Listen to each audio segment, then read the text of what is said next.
नमस्कार दोस्तों, आपका स्वागत है हमारे channel quick study with SK में। पिछले वीडियो में हमने पर्यावरण जो 4 थी और 3 थी उसके कुछ चैप्टर लिए थे, 1, 2, 3। जो कक्षा 3 की पर्यावरण थी उसके 6 चैप्टर तक हो गए थे। आज कक्षा 4 की पर्यावरण की सीरीज को आगे बढ़ाती हुई यह उसका दूसरा वीडियो है। इसमें हम देखेंगे बहुत ही महत्वपूर्ण पॉइंटों के बारे में। आप हमारे चैनल को लाइक करें, शेयर करें, सब्सक्राइब करें और यह वीडियो अधिक से अधिक शेयर करें। आप लोग शॉर्ट नोट्स बनाते चलिए। यदि आपको बाद में कोई दिक्कत आती है तो हम भी आप लोगों को फ्री ईवीएस के शॉर्ट नोट्स प्रोवाइड करेंगे, इसलिए आप लोगों को परेशान नहीं होना है, बस आप लोगों को पढ़ना है। आइए चलिए शुरू करते हैं। यह है आपका पाठ 4, अमृता की कहानी। आइए देखते हैं। ये अमृता है। अमृता कहाँ की थी? तो जो अमृता है वो राजस्थान के जोधपुर के पास खेजड़ली गांव की रहने वाली थी। इसे खेजड़ी गांव क्यों कहते हैं? उस गांव का नाम खेजड़ी क्यों था? क्योंकि उसके गांव में खेजड़ी के बहुत सारे पेड़ थे।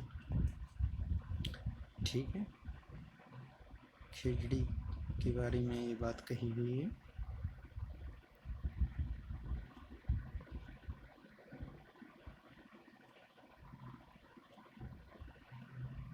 तो अपन लोगों को इम्पोर्टेंट पॉइंट समझना है। जहाँ भी इम्पोर्टेंट पॉइंट होगा वह आप लोगों को बताया जाएगा और आप उसे नोट करते रहें। ये देखते हैं कहाँ जो भी देखिए, ये है आपका इम्पोर्टेंट पॉइंट। जी, जो क्वेश्चन पूछा जाता है आप लोगों को वही बता रहे हैं। आपका समय नष्ट यहाँ पर बिल्कुल भी नहीं होगा। जो काम की बात है वही बताई जाएगी। जो एग्ज़ाम की दृष्टि से पूर्णतया ज़रूरी है वही आप लोगों को बताया जाएगा। देखिए यहाँ पे खेजड़ी यह रेगिस्तानी इलाके में पाया जाता है। इससे ज़्यादा पानी की ज़रूरत नहीं होती है। इस पेड़ की छाल दवा के काम आती है और इसकी लकड़ी को कीड़ा भी नहीं लगता। इस पेड़ की फलियां भी बनाई जाती हैं। इसकी पत्तियां वहाँ पर रहने वाले जानवर खाते हैं और इसकी छाया में तुम जैसे बहुत से बच्चे खेलते भी हैं। ठीक है मित्रों,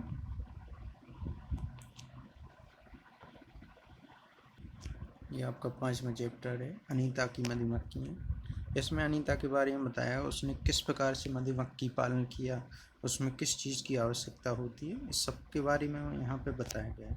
तो अनीता कुशवाहा है, मुजफ्फर ज़िले के बोचहा गांव में रहती हैं, जो बिहार में है। जो कहाँ पे है? बिहार में है। ठीक है, यह एक सच्ची कहानी है। अनीता कुशवाहा एक चमकता सितारा है। चमकते सितारे पर असाधारण लड़कियों की असाधारण कहानियाँ, जिन्होंने स्कूल जाकर अपनी ज़िंदगी बदल दी। बच्चों से किताब के अंतिम पृष्ठ पर दिए गए भारत के नक्शे में बिहार ढूंढने को कहें।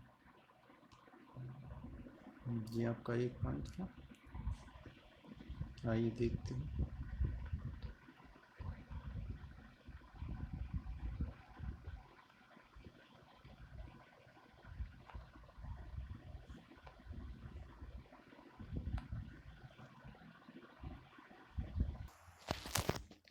अध्यापक के लिए ये पॉइंट दिया गया है। इसमें बच्चों को वाद विवाद का मतलब समझाएं। वाद विवाद से बच्चों को किसी बात के विभिन्न पहलुओं के बारे में सोचने और समझने का मौका मिलेगा।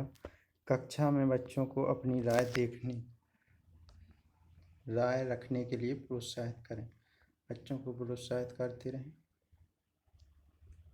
ठीक है, अगला पॉइंट देखते हैं। यहाँ पे एक इम्पोर्टेंट पॉइंट निकल के आता है।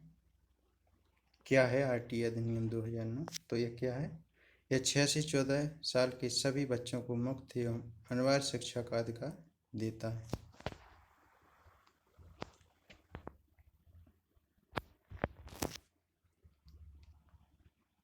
स्कूल से मधुमक्खी पालन तक।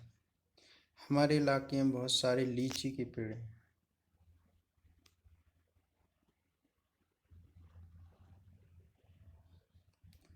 हमारे इलाके में बहुत सारे लीची के पेड़ हैं। लीची के फूल मधुमक्खियों को लुभाते हैं। लीची के जो फूल होते हैं वो मधुमक्खियों को लुभाते हैं, इसलिए यहाँ लोग मधुमक्खियों को पालकर शहद बनाने के काम करते हैं। मैंने सोचा कि क्यों ना मैं भी यह काम कर लूँ। तब मैंने गांव में मधुमक्खी पालन के लिए एक सरकारी कोर्स में भाग लिया। कोर्स में भाग लेने वालों में अकेली लड़की थी। ट्रेनिंग में मुझे पता चला कि अक्टूबर से दिसंबर तक का समय मधुमक्खियों के अंडे देने का होता है। तो यहाँ पे ये इम्पोर्टेंट पॉइंट है, अक्टूबर से दिसंबर सबसे अच्छा समय है मधुमक्खी पालन के लिए। ठीक है, मधुमक्खी पालन के लिए अच्छा समय है अक्टूबर से दिसंबर। और लीची के जो फूल हैं यह मधुमक्खियों को लुभाते हैं। तो यह दोनों पॉइंट बहुत ही महत्वपूर्ण हैं। आगे देखते हैं। अध्यापक के लिए है, बेटियों की शिक्षा के लिए विभिन्न योजनाओं का पता करें, साथ ही कौशल विकास के अवसरों को पहचानने में बच्चों की सहायता करें।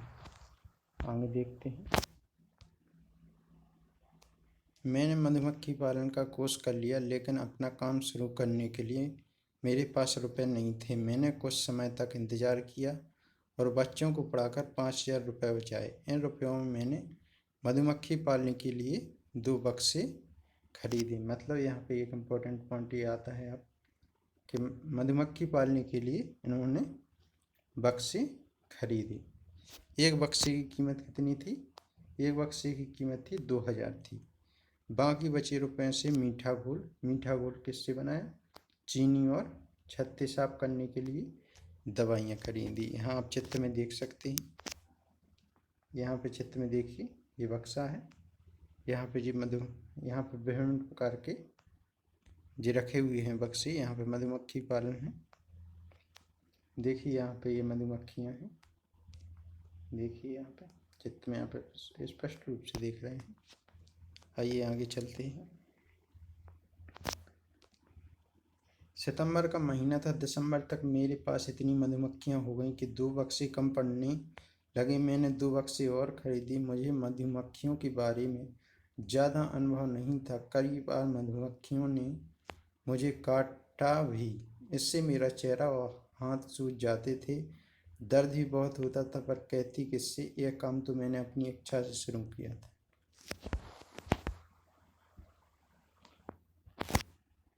जी, मैं रोज़ साइकिल से कॉलेज जाती। कॉलेज से 5 किलोमीटर दूर शहर में। जब मैं कॉलेज जाती तो मधुमक्खियों के लिए चीनी का घोल मधुमक्खियों के लिए क्या? चीनी का घोल तैयार करना पड़ता है।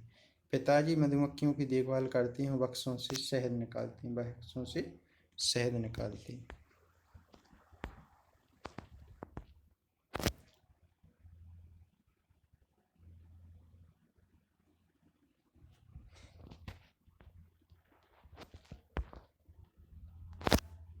देखिए इम्पोर्टेंट पॉइंट है,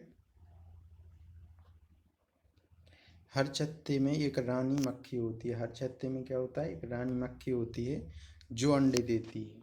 ठीक है, जो अंडे देती है। छत्ते में कुछ नर मक्खी होती हैं, नर मक्खी भी होती हैं। छत्ते में बहुत सारी काम करने वाली मक्खियाँ होती हैं। ये दिन भर काम करती हैं। शहद के लिए फूलों का रस ढूंढती हैं। जब किसी मक्खी को रस मिल जाता है तो वह एक तरह का नाच करती है। रस प्राप्त होने पर क्या करती है? एक तरह का नाच प्रस्तुत करती है। उससे दूसरी मक्खियों को पता चल जाता है। ठीक है, रस कहाँ है।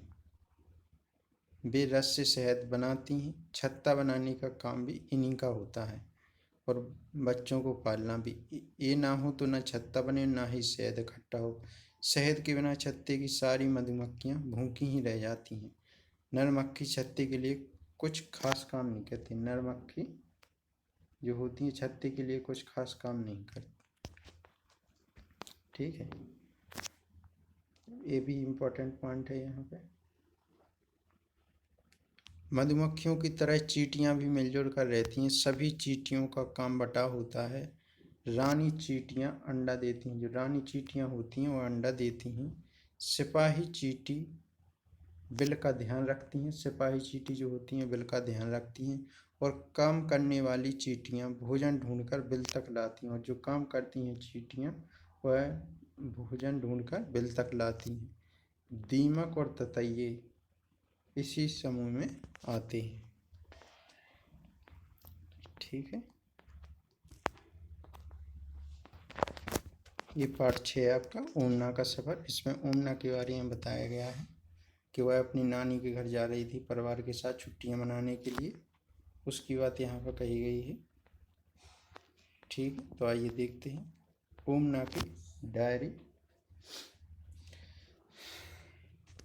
दोपहर का समय था। स्टेशन पहुँचते ही उसने सबसे पहले रिजर्वेशन चार्ट देखा। जल्दी प्लेटफॉर्म तो ये गांधी धाम और ये कच्छ, गांधी धाम और कच्छ जी कहाँ पे है?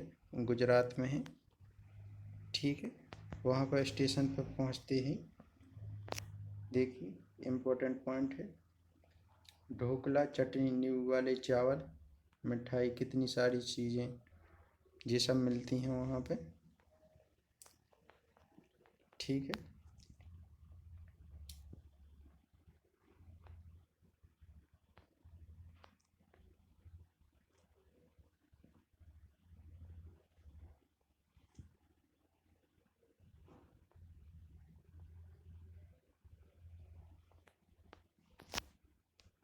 देखिए मैंने अहमदाबाद में कभी डूबते सूरज पर ध्यान ही नहीं दिया। ठीक है, ये वलसाड़ स्टेशन है। वलसाड़ स्टेशन कहाँ पे? गुजरात में है। ठीक है, यहाँ पे देखिए बटाटा बड़ा, पूरी, साग, दूध, ठंडा दूध प्लेटफॉर्म पर खाने वाली चीज़ें ये मिल रही थी। ठीक है, आगे देखते हैं कोझिकोड कहाँ है? केरल में है। देखिए यहाँ पे एक इम्पोर्टेंट पॉइंट है, गांधीधाम अहमदाबाद और वलसाड़ गुजरात में है, कोझिकोड केरल में है। बच्चों को नक्शे पर गुजरात और केरल दिखाने से उन्हें यह बात समझने में आसानी होगी कि यह सफ़र बहुत लंबा है। ठीक है मित्रों, वीडियो देखने के लिए धन्यवाद।